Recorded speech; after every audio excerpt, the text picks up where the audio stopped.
The top Republican on the House Judiciary Committee, Congressman Doug Collins. Sir, good to see you tonight. Thank you very much for being here. I guess first, I want to ask you about what happened today in your committee before we get back to that story with the panel. But I do want to get your reaction to the fact that, others in the media are starting to dig into the possibility that perhaps there were plans by U.S. intelligence to start to attach themselves to the Trump campaign to see what they could find out.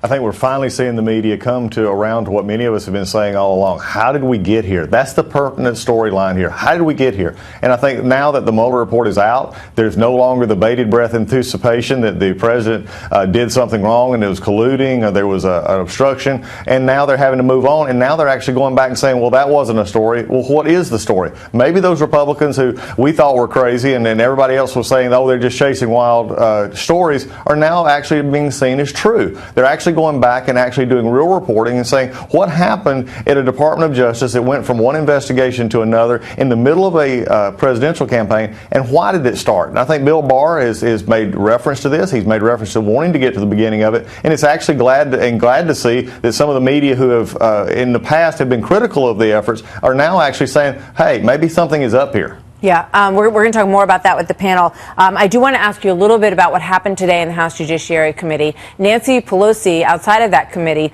called Bill Barr a liar. He vehemently rejected that notion. The idea that is being pushed forward that Bill Barr, the Attorney General of the United States, is working as a protector for the president. What do you say to that?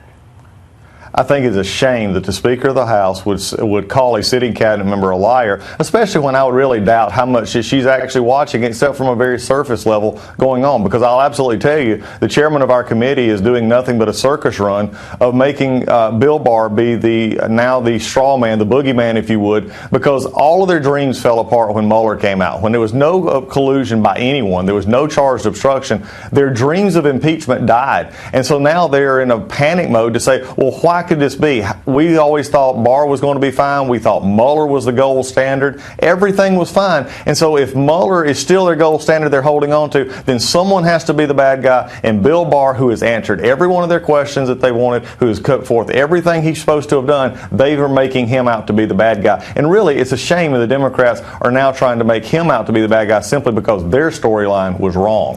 It's interesting that there was pushback today from the attorneys at the White House because, I wonder in this whole thing, I know Democrats obviously were disappointed with the Attorney General, but you wonder if they weren't actually more disappointed with Robert Mueller, because Robert Mueller did not deliver on obstruction, and when they read the report, they clearly feel that he should have. So the attorneys, including Emmett Flood from the White House, wrote a letter, sent it to Bill Barr on their analysis of the legal basis of the report, the special counsel's report. And in it, they talk about the fact that there are lines in this report written by the folks who put it together, who, the president has gone after a lot on Twitter as being unfair to him, and saying that they did not, in the report it says, we did not exonerate the president.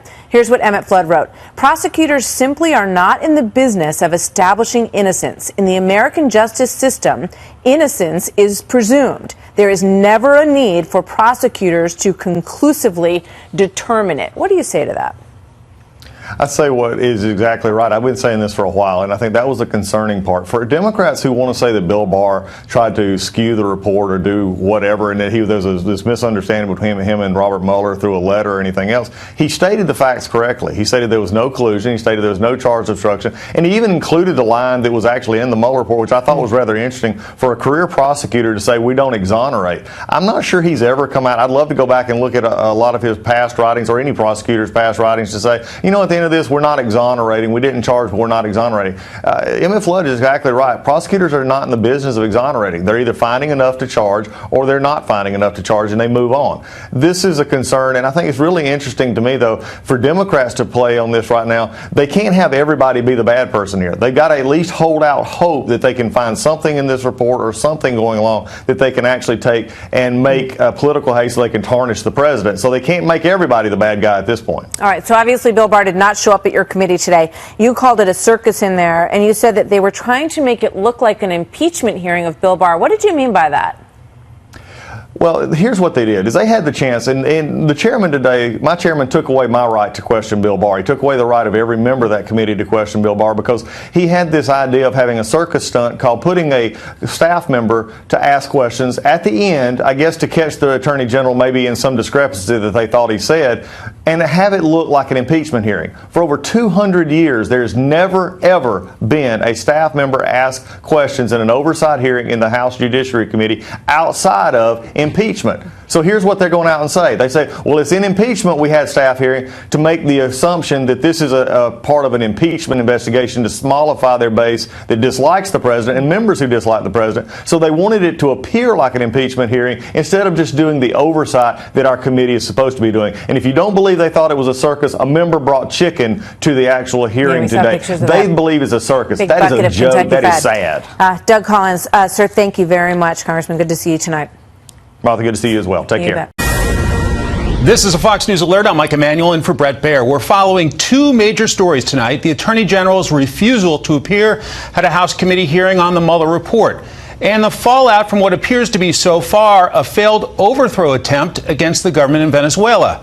We will have an exclusive interview with President Trump by Catherine Herridge about those topics. That's coming up shortly. We have Fox team coverage. Steve Harrigan from Caracas. As Venezuela's disputed president tries to unify the military, we begin with Chief White House correspondent John Roberts and the bitter fight over the Attorney General's snub of one of the most powerful Democrats on Capitol Hill. Good evening, John. Mike, good evening to you. The Attorney General spent more than 5 hours yesterday answering questions from senators. But when the House Judiciary Committee Chairman Gerald Nadler wanted to involve staff attorneys in on the act, Bill Barr said thanks, but no thanks.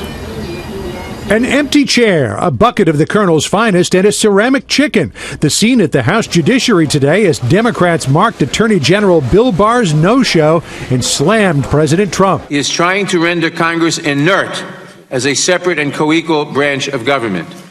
The challenge we face is that if we don't stand up to him together today, we risk forever losing the power to stand up to any president in the future. But Republicans on the committee accused Chairman Gerald Nadler of turning the hearing into a political spectacle by insisting staff attorneys be allowed to question Barr. We go back to a circus political stunt to say we want it to look like an impeachment hearing because they won't bring impeachment proceedings. In her weekly news conference, House Speaker Nancy Pelosi took a shot at Barr for telling a House committee back on April 9th he knew nothing about complaints from the Mueller team about his summary of the Mueller report's findings.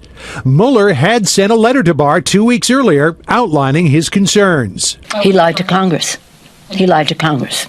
If anybody else did that, it would be considered a crime. Before the Senate yesterday, Barr insisted he was answering a question about Mueller's team and not Mueller himself. In a statement, the DOJ slammed Pelosi. Spokeswoman Carrie Kupek saying Speaker Pelosi's baseless attack on the Attorney General is reckless, irresponsible, and false. The House Minority Leader said today Democrats need to move on. I think it's time to stop wasting this majority and actually get something done for the American public. But the White House isn't letting the Mueller report go. In a letter to the Attorney General obtained by Fox News, White House Special Counsel Emmett Flood ripped the report as a political document because Mueller didn't make a decision on obstruction, but talked in detail about it. The letter was sent the day after the Mueller report was released. Flood writes, the special counsel and his staff failed in their duty to act as prosecutors and only as prosecutors, and called the report a prosecutorial curiosity, part Truth Commission report and part law school exam.